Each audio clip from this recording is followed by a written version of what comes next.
380,000 թոշակառուներ, որոնց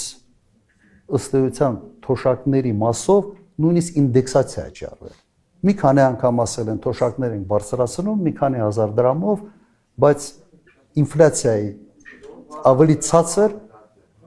ցածր, քան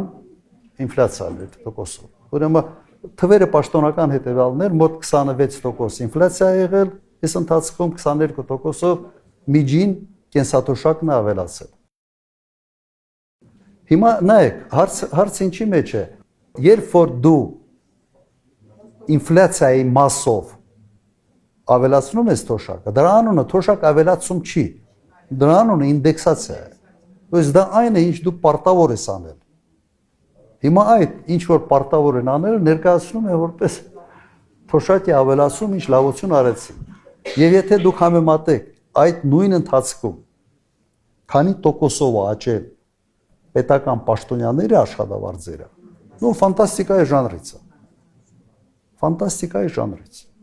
Այդպիսի անհամաչափություն բյուջետային ռեսուրսների